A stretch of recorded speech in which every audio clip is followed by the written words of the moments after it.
Hello everyone, I'm Brian. Today I'm reacting to Karma of King Janaka, Swami Sarvarpyananda. So, I'm not sure it's going to be King Janaka's karma? Anyways, let's go ahead and get started. I'm not too sure. So I asked this monk, we went for a walk after the pakoras in the mountains over the Ganga there. This was in Gangotri. Why does this happen? We often see it. We all know of people who are experts in their field. You know, maybe your classmates or somebody who was the genius, but never made a name for himself or herself. And there was this other people who are not so good, but they become millionaires and big success. And Hmm. so we all know such people. Why does it not work for someone? Why does it work so well for some others? Most of us are in the middle, actually. So he told us the story. It's a very nice story, which I'll share with you. So the story is starting now. So he said, Janaka Raja, the great emperor Janaka, father of Sita and all. So one day, somebody asked him, how is it that one man, you have got everything? You are an emperor. You are an enlightened person. So Janaka is always known in our stories as a Brahmagyani, one who has attained knowledge of Brahman, is an enlightened person. You are an enlightened person. And the mother of the universe is your daughter, Sita. And God is your son-in-law, Rama.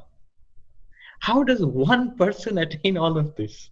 You are an emperor and you are an enlightened, you have realized Brahman and you are Jivan Mukta, yeah? Free in this very life itself.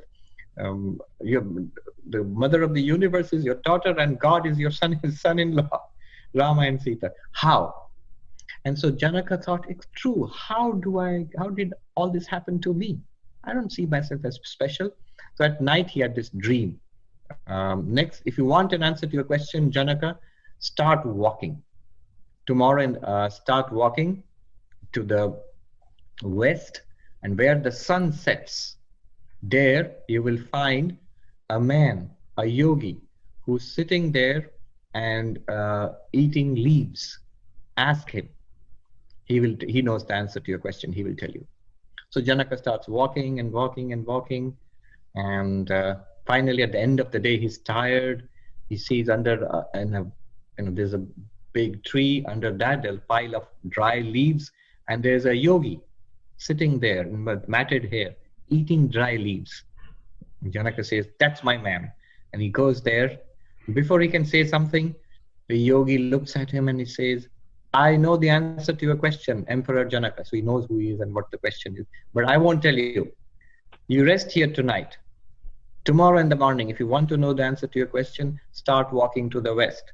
And you keep walking and walking and walking till you find where the sun is setting. That will be the way it's said. Where the sun is setting, you will find a yogi who's eating ashes. He knows the answer. You ask him. Next morning, the emperor starts walking and walking and walking. By the way, we were walking while this story was being told.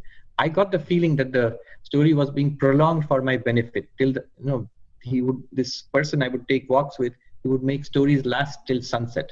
Strangely enough, as sunset, the stories would come to abrupt ends, because it's got too dark. Anyway, so he finds this yogi sitting and eating ashes. And before he can say something exactly like that, and like the earlier incident, the yogi says, I know your question, Emperor Janaka, but I will not answer it. Tomorrow in the morning, if you really want to know the answer to your question, I'm not extending the story. This is exactly as it was told to me. I'm speeding it up a little bit. You have to keep walking to the west. You will finally come to a village where you will find in the village headman's house, a baby has been born. And the baby is going to die the same day. And that, this baby, go and ask this baby. The baby knows the answer to your question. The baby will tell you. The newborn baby. So Janaka starts walking and walking and walking. He comes to this village and he goes to the headman's house. The headman's delighted to have a visit from the emperor.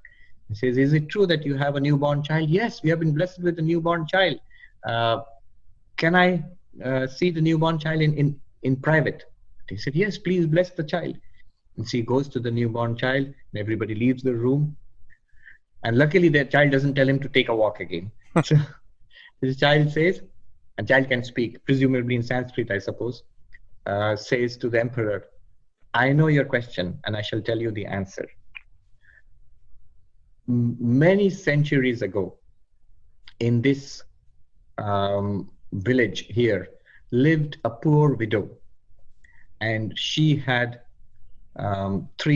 she had 4 children, and she was finding it difficult to make ends meet. She would beg for food and bring back. And so there came a time when they had starved for 3 days. They hadn't had any food and the children were very hungry. And the poor mother finally got 4 chapatis, 4 pieces of bread. And she didn't want anything for herself. She just gave the 4 pieces of bread to her 4 little sons. At that time comes a guest. So this is a typical Indian story. A guest comes, and then if a guest comes, you have to feed the guest. Wow. And the mother said, but I have nothing to feed you, sir. I had only 4 pieces of bread, but I can't give them to you because I've already given them to my children who are very hungry. And Sorry, real quick. Is that still true today? Just curious. it belongs to them now. You have to ask them. The guest said, I am very hungry. I need that bread. So he goes to the eldest son, who's just a little boy, maybe 10 or 11 years old. Give me your piece of bread. And the boy said, what will I eat? Will I eat leaves, dry leaves? I'm giving you the piece of bread. Will I eat dry leaves? And so he asks so he did not give the piece of bread. And the baby said, you know, that first boy, he is born as this yogi whom you met. He spends his days eating dry leaves. Anyway, the guest went to the second son, who was even younger, and asked for the piece of bread. And the son refused. Little boy refused. I'm hungry. If I give that to you, what will I eat? Will I eat ashes? And you know that boy, he's born as this yogi who lives eating ashes. And then he went to the youngest, the littlest kid, the third kid, Yes. who was even younger, and asked, can I have your piece of bread? And the little boy said, I'll die if I give you this piece of bread. And that little boy, O emperor, I am, and I died, and I am born, and every time I'm born and I die the same day. All these years, I keep getting born and dying the same day. Today also, I know I will die. Then he went to the last little kid, the guest, and said, give me your piece of bread, who was maybe just 5 years old. Even before he could ask, the little boy held out that piece of bread and gave it to him, that chapati. And the guest was satisfied, and the little boy, the youngest son, he perished of hunger that very night. And the baby said, oh emperor, that little boy you are.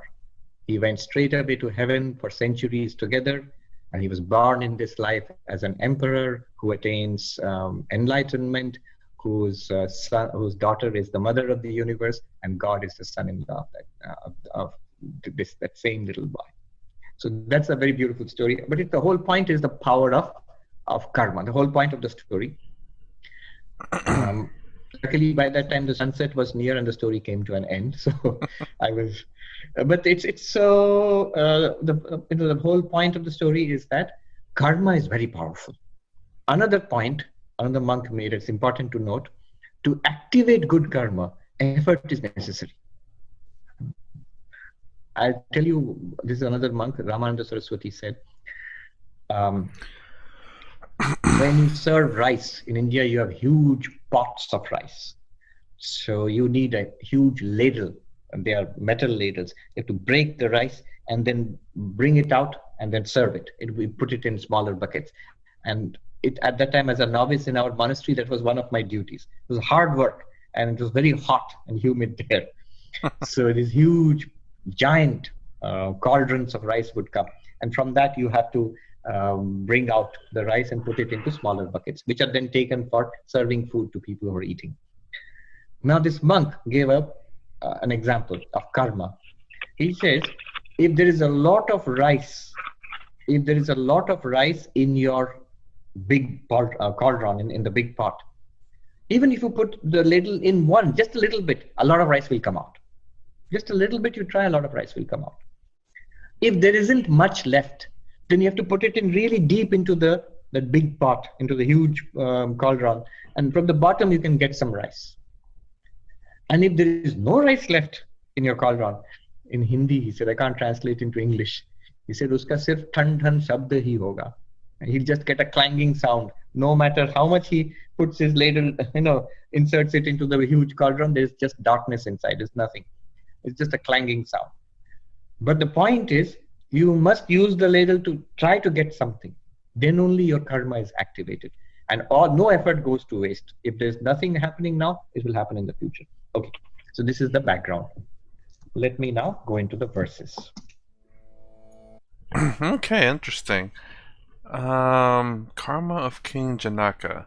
So I was wondering, you said it was 4 people, and I kind of figured the first 2 were the 2 yogis that I met. I was thinking, so well, I said the third one. It's like maybe it's the baby, maybe not. But who's the 4th one? And then ends up being the king. Very interesting story, though, I will say. I wonder if everyone that gets past... I mean, again, it is a story after all. And I'm wondering if, like, everyone that, that goes through that story has to go through all those 3 again. And my gosh, it seems kind of horrible. Like, the baby keeps dying over and over again. Karma repeating itself, I suppose. You're reborn. Well, I don't know. It's kind of weird. It's like the 2 first ones. I don't know if they're being reborn and doing the same thing over and over again, eating leaves, eating ash. But it's quite clear that the baby is dying and being reborn many times, and amazingly knowledgeable in the fact that he's gonna die and be reborn again. But then the king, why does he not know? How is he enlightened? Again, perhaps I'm thinking too much in the story, but that's the way I am. I think a lot too much into things sometimes. But at the same time, even with the story, I'm just again curious. It's like, why could they not share? Like, sure, you have to feed your guests, acceptable. A little piece from from all the breads, even if it's one loaf of bread, and there's 4 children. Each children can cut off a 4th. I'm thinking too practically. I'm sure. But I don't know. I'm just thinking too much into this. But again, very practical here. Did the person that asked for those food not give anything back in return?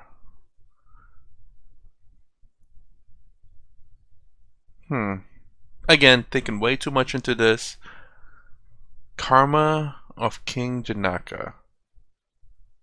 Is it still true though that I guess obviously you feed your guests, but I mean, is it like something that's like known, I suppose, like that you're supposed to do, even if they're just there for like an hour or something, that you I guess you offer them something to eat, maybe, perhaps? Just curious. Also, I was hoping there's a little bit more to this story, but then again, I think the story is meant to be told as is, and not really meant to dig deeper into, but then again, that's just the way I am. To, of course, better understand a story. Why are options not chosen? What happens if this and this happens? The reason why I ask these questions is a better way to understand how the story, or should I say the idea of the story, to function. So how karma works. So if you were just to give a quarter of the bread for each of those children, he would eventually have a full bread, because 4 quarters is a whole bread, and that would allow everyone except for the mother to eat. Then would your karma still be good? Technically, you're doing a good thing. Maybe 1/4 of the good thing of karma, but you'd at least be alive. Anyways, thinking way too much into this. Let me know what you think, whether you agree, disagree, or you think I'm just overthinking it. Just let me know. No, it's just more reaction to Karma, King of Janaka. Oh, I said it right. Of Swami Sarvapriyananda. If you like my content, please consider subscribing. Thumbs up, thumbs down below. Thanks for watching. I'll see you in the next vid.